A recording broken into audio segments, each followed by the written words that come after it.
Quand j'ai commencé, j'aimais énormément le jazz. Là, j'ai un petit peu perdu de vue le jazz, et notamment, par exemple, pour la musique de La Vie à l'envers, c'était très influencé par Charlie Mingus. Et le pauvre Jacques Loussier, j'avais dans la tête un air de Mingus, et Jacques Loussier voulait composer sa musique, il a composé sa musique, mais c'était très très influencé par la musique de Mingus.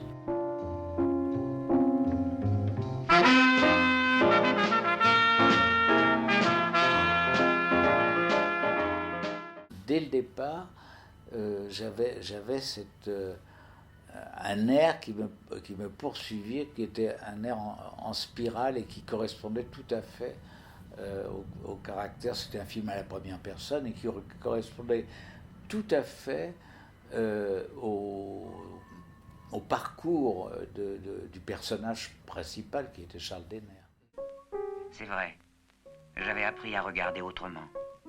Je fixais n'importe quoi pendant des heures et je découvrais des formes, des lignes que je n'avais jamais vues. J'en arrivais à oublier l'objet lui-même. J'avais une musique dans la tête, j'avais la musique de Charlie Mingus, il n'y a rien à faire. Et il a été obligé de faire une espèce, pas de copie de Mingus, mais quand même. Donc pour lui, c'était quand même pas très amusant. Je l'ai enquiquiné vraiment, je l'ai embêté jusqu'à ce que j'obtienne ce que j'avais dans la tête. Bon.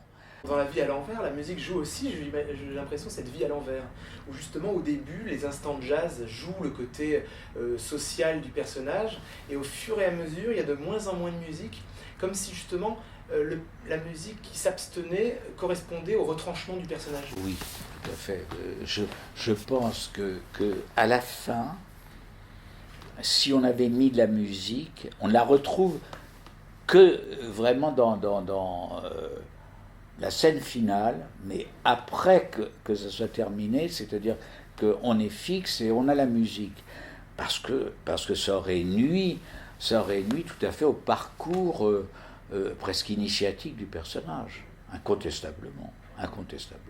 Dans la plupart de mes films, elle intervient très tôt, très très tôt. Dans Jeu de massacre, c'est la même chose. Dès le départ, comme c'était des bandes dessinées très pop, on avait été choisir un groupe anglais,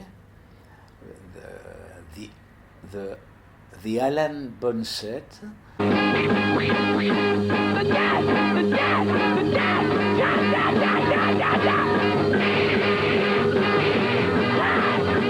Pour traitement de choc, dès le départ, j'avais pensé à la musique portugaise, puisqu'il y avait les Portugais, et je trouvais que c'était un petit peu trop lent, et donc on est allé enregistrer. À l'époque, il y avait la musique du film était assez florissante. On est allé enregistrer à São Paulo des groupes brésiliens, et je savais que pour la fin, il fallait absolument, et pour la grande scène où Delon se baigne avec tous les autres curistes, je voulais une musique africaine. Alors, avec René Koering, on est allé en Belgique entendre la musique des ballets sénégalais. Et c'était extraordinaire. Donc, on a eu les deux. On a eu la musique brésilienne et qui collait très très bien à la musique africaine.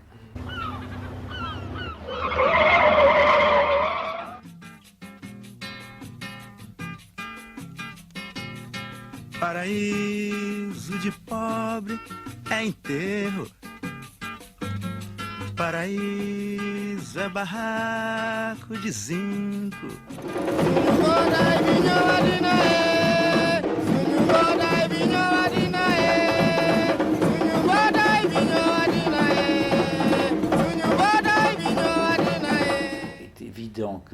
un occidental, si tout d'un coup vous avez la musique africaine, ça donne quand même, et surtout à l'époque, ça donne un côté un peu primitif, un peu, on trouve des racines qui sont ou bénéfiques ou maléfiques.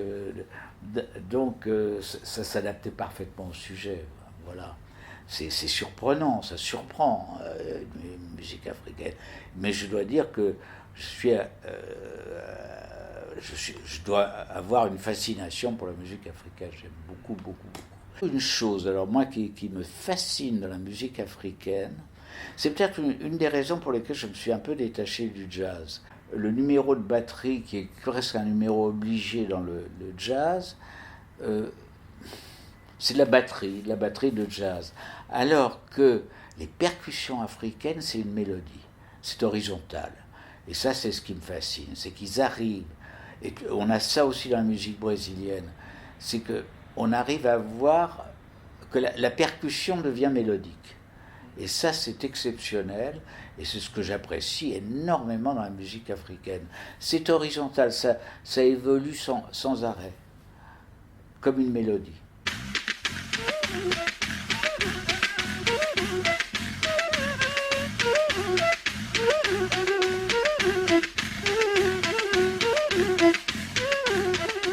La musique, donc souvent, elle est utilisée comme pléonasme pour souligner les émotions. Chez vous, j'ai l'impression qu'elle est jamais en trop, en plus de l'image, elle est toujours complémentaire. On ne peut plus faire de la musique comme comme autrefois dans les dessins animés, ou qui souligne les effets. Il faut surtout pas. Vous savez, c'est un peu un cliché dans pas mal de films. Il y a ce que j'appelle des scènes de transition. Alors on met de l'image avec de la musique pour montrer l'évolution d'un amour ou d'un flirt. Oh, non, c'est fini ça. On peut plus. Là où j'ai souligné, c'était dans Jeu de massacre, où j'ai une scène ultra sentimentale. Et là, alors, on a souligné, on a fait une musique à l'eau de rose, mais c'est une musique qui accentue la comédie, en quelque sorte, l'humour de la scène. Alors là, on peut se le permettre, mais c'est justement, là, c'est une musique qui souligne, mais c'est une caricature de la musique qui souligne les effets. Ah, Geneviève, Geneviève, comme nous nous serions bien entendus si seulement nous nous étions rencontrés quelques années plus tôt, si seulement vous aviez eu quelques années de moins.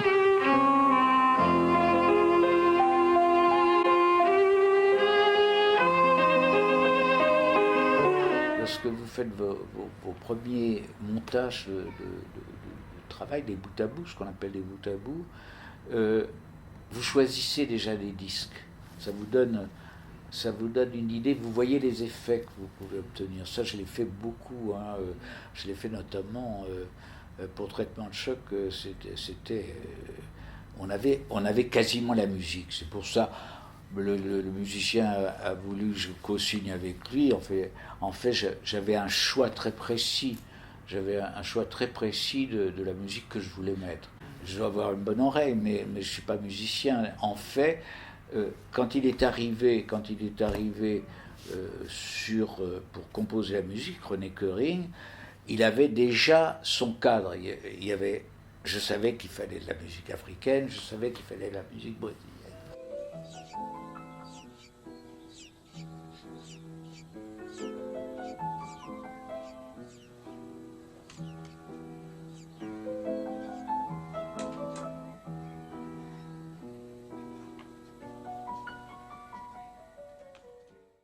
Pour En toute innocence, ma référence c'était Satie. Donc j'en ai parlé à Michel, et puis c'est une collaboration. C'est quand même.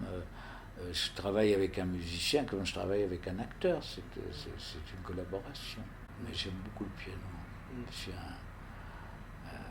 Ma mère était pianiste, cantatrice. À cause de la guerre, elle a laissé tomber un petit peu, mais au départ, c'était une pianiste, et malheureusement, je n'en joue pas, mais j'aime beaucoup, beaucoup le piano.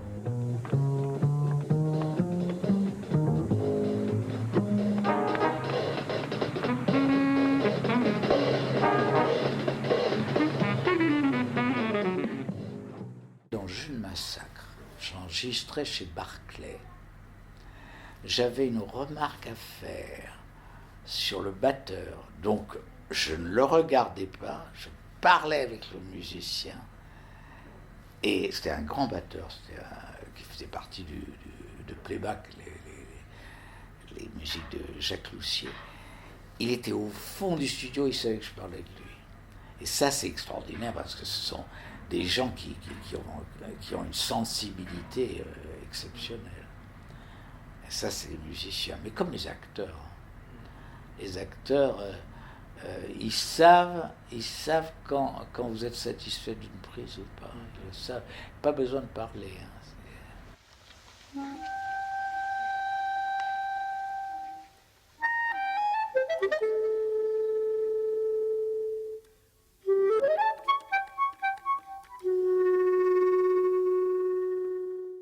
Et la musique dans vos films est comme un personnage et une voix soliste souvent, comme la clarinette de Michel Portal, c'est pour ça que vous choisissez aussi des musiciens qui sont aussi des interprètes.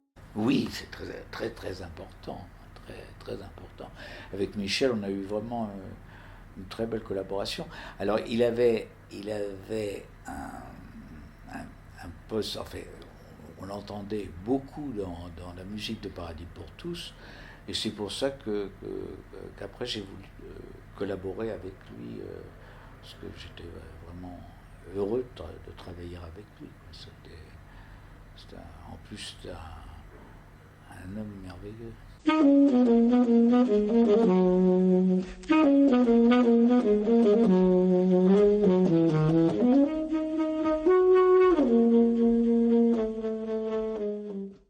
Oui, parce que dans Paradis pour tous, je crois qu'il a juste interprété la clarinette.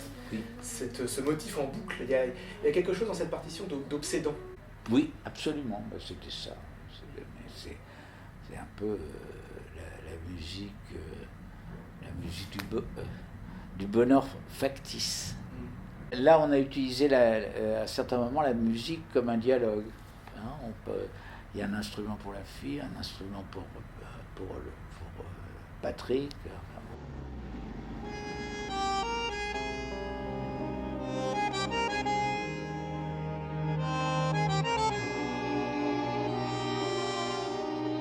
Pour Armageddon, c'était plus compliqué. À un moment, le producteur exécutif qui connaissait bien la musique m'a parlé de Piazzolla et j'ai trouvé que ça correspondait bien. Ça correspondait au côté un peu populaire du Nord. Bon, voilà. Je vais être très franc. Bon, c'est un homme délicieux, Astor Piazzolla. C'est un grand bandoneoniste. Vraiment, en plus, moi, le bandoneon, je l'adore, j'adore cet instrument. Et on n'a pas eu un enregistrement. Il m'a fait entendre les thèmes qui étaient très beaux dans Armageddon. Mais alors, notamment, j'ai fait un enregistrement à Milan et c'était des bandes séparées. Il n'y avait pas un orchestre. Je me suis demandé pourquoi j'étais allé à Milan entendre l'enregistrement. Il y avait des enregistrements séparés, on mixait après. J'ai pas été très heureux là. Je dois reconnaître. Lui avait trouvé de très beaux thèmes. Son bandoneon était magnifique, mais il n'y a pas eu de collaboration véritable. Je savais dès le départ que j'étais content de l'avoir, mais je pensais, vous comprenez, avec Michel Portal, il y a un orchestre, on enregistre directement, il a l'habitude, il faut dire Michel a l'habitude de collaborer avec des musiciens en direct, et finalement, je ne crois pas qu'il supporterait de jouer tout le temps avec des playbacks, et de faire du mixage dès le départ. Là, avec Piazzolla, c'était du mixage dès le départ. Le résultat était bon, mais il n'y avait pas une vraie collaboration.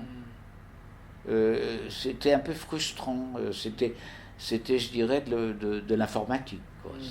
On n'a pas évoqué le travail avec Armando Trovaioli. Pourquoi lui sur Frankenstein 90 ? C'est un homme délicieux, hein. C'est un homme charmant qui avait une grande notoriété en Italie. Il avait fait des comédies musicales qui avaient eu beaucoup de succès en Italie, mais c'était un peu parodique, je dirais. Voilà. C'est plus romanesque d'ailleurs, je crois que c'est la partition de vos films qui est la plus romanesque avec beaucoup de cordes. Oui, dont je ne suis pas fou. Ouais. Pour lequel de vos films le compositeur a eu le plus carte blanche ?